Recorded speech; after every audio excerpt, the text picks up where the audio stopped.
Hello children, welcome to NVN's Academy.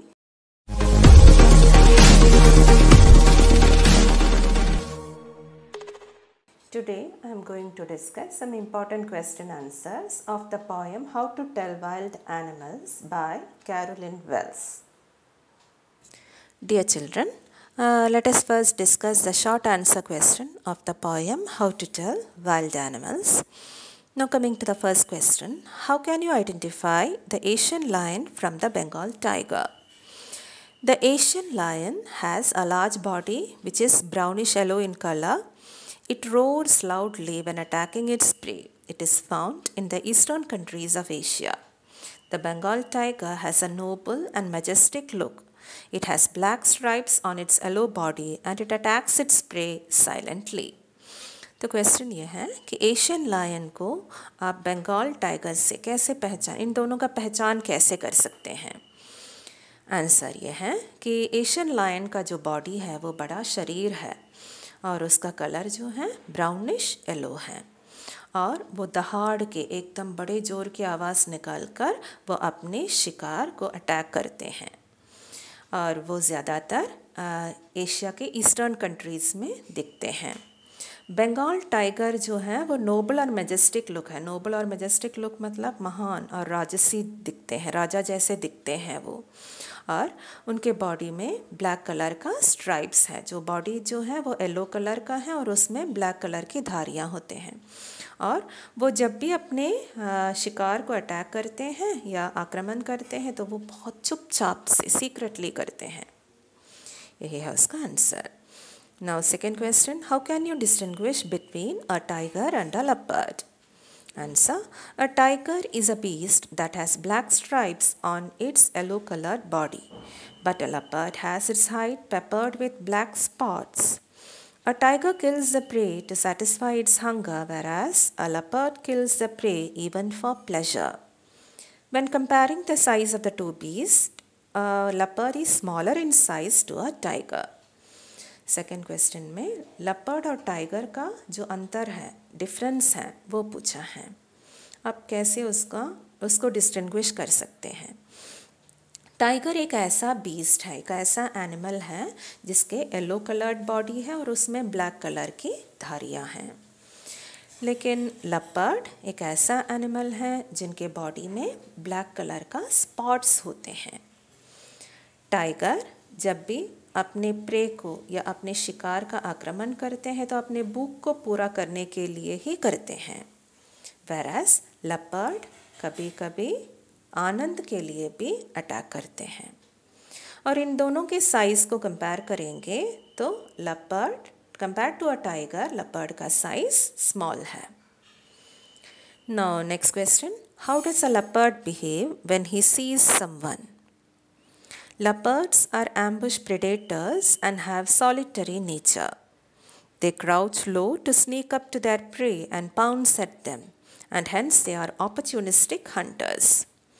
Normally hunting takes place on the ground, but they also have the unique ability to climb up to a tree with its prey. ये question ये है कि leopard जब किसी को देखते हैं तो उनका बिहेवियर कैसे होते हैं। लेपर्ड को हम एम्बुश प्रेडेटर्स बोलते हैं। एम्बुश प्रेडेटर्स का मतलब है दांत शिकारियां हैं वो, और वो हमेशा एकांत स्वभाव के होते हैं। उनको अकेला रहना ही पसंद है और अपने शिकार को डराने के लिए वो थोड़ा छुप कर एकदम उसको सीक्रेटली पाउंस करते हुए पकड़ लेते हैं। इसलिए उनको ऑपर्चुनिस्टिक हंटर्स या अवसरवादी शिकारी भी बोलते हैं। नॉर्मली जो है वो अपना शिकार जो है शिकार को ग्राउंड में ही पकड़ लेते हैं, लेकिन कभी कभी पकड़ने के बाद उसको वो ऊपर ट्री में क्लाइंब करके वहाँ भी ले जाते हैं। नेक्स्ट क्वेश्चन है, What is the weird thing about a hyena and a crocodile? The poet uses a humorous way to describe the behavior of a hyena and a crocodile. The poet mentions the hyenas with merry smiles and the crocodiles with their weep. A hyena laughs and a crocodile sheds tears while swallowing its prey.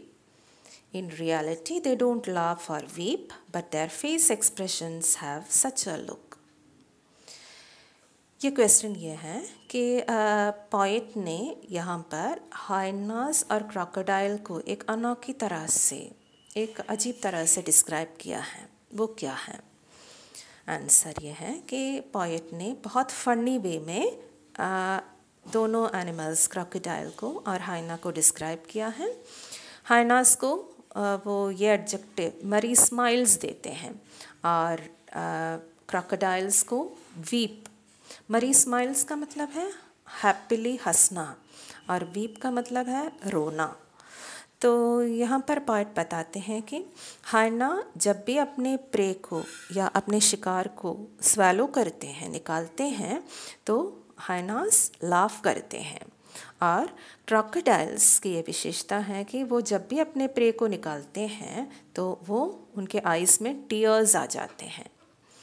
लेकिन वास्तव में ये हंसना या रोना कुछ भी नहीं है, ये तो बस उनके फेस का एक्सप्रेशंस होते हैं। Okay, now coming to the long question. Humor is the best medicine for every ailment in life. Comment with reference to the poem How to Tell Wild Animals. हास्य सारी बीमारी का सर्वोत्तम औषधि है। तो इसको आपको कमेंट करना है on with reference to the poem how to tell wild animals. In everyday life, human beings suffer a lot of stress and tensions. To control and ease these tensions, humor is the best medicine. रोज़ की ज़िंदगी में बहुत सारे तनाव का सामना करना पड़ता है ह्यूमन बींग्स को। तो इन टेंशन्स को या इन तनाव को नियंत्रित रखना है ना बहुत ज़रूरी है। और उसके लिए एक अच्छा औषधि कौन सा है? ह्यूमर या हास्य उसके लिए सर्वोत्तम औषधि है। We can locate many depictions of humor in the poem How to Tell Wild Animals. हमें इस पोएम में पोएट ने जब अलग अलग एनिमल्स का चित्रण किया है तो उन सारे एनिमल्स के पीछे कुछ ह्यूमर भी छुपा हुआ है। The poet describes the different beasts of prey with a bizarre humor. Poet यहाँ पर बीस्ट ऑफ प्रे का मतलब है शिकारों के झुंड को एक तरह के अजीब हास्य से पोएट ने वर्णन किया है। The Asian lion is humorously portrayed as an animal which could kill a person with its loud roar. The Bengal tiger is described as an honorable animal who is never noble in its heart or act. Asian lion को funny way में ऐसा portray किया है कि उनके जो बड़ा loud गर्जन जो है उसी से आदमी का डेथ हो सकता है। और बंगाल टाइगर को ऐसे बताया है कि वो देखने में तो बहुत माननीय जानवर है, लेकिन कभी भी वो अपने हार्ट, उसके हृदय या उसका कोई भी एक्शंस में कोई भी नोबिलिटी या कोई भी अच्छाई नहीं है। The leopard is pictured as an animal which kills its prey within moments. Leopard का चित्रण ऐसा किया है जो अपने शिकार को क्षण भर में ख़त्म कर लेते हैं। The poet depicts the tight hug that the bear gives to its prey as a gentle one. फिर आगे वो बालू को या बैर को डिपिक्ट करते हैं और बताते हैं कि उनके जो टाइटली जो गले मिलते हैं, जो हक करते हैं या गले मिलते हैं, उसको है ना जेंटल वे में बताया है। वो इतनी ज़ोर से वो गले मिलते हैं कि वो अपने शिकार को मार डालते हैं, लेकिन उसको बहुत जेंटल या सौम्य रूप बताया गया है। Further, the poet says that crocodile can be recognized by its tears and hyenas by its smiles. आगे वो क्रोकोडाइल को अपने आंसुओं से और हाइना को अपने मुस्कुराहट से पहचान कर सकते हैं, ऐसे भी बताते हैं। The humor is that the crocodile shed tears and the hyena smile before it swallows the victims. और इन दोनों के पीछे का ह्यूमर ये है कि क्रोकोडाइल जब भी अपने शिकार को स्वैलो करते हैं या निकालते हैं तो वो उसके आंखों में आंसू आते हैं, और हाइनास जब भी अपने शिकार को पकड़ के स्वैलो करते हैं तो वो हंसते हैं। And finally, the poet tells about the chameleon, which doesn't have ears and wings, but it has the quality of changing its color according to the color of the surface. Last में वो chameleon के बारे में बताते हैं जो अपने जिनके ईयर्स भी नहीं हैं और विंग्स भी नहीं हैं, लेकिन वो अपने कलर को चेंज करने में वो निपुण हैं।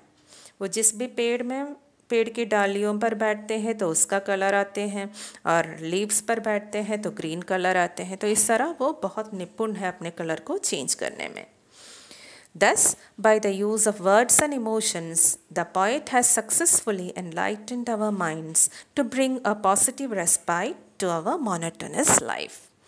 इसलिए हम ये कह सकते हैं कि पोएट ने शब्द और भावनाओं से हमारे जो नीरस जीवन में एक सकारात्मक राहत लाने में सफलतापूर्वक प्रयास किया है। Okay, so that's all.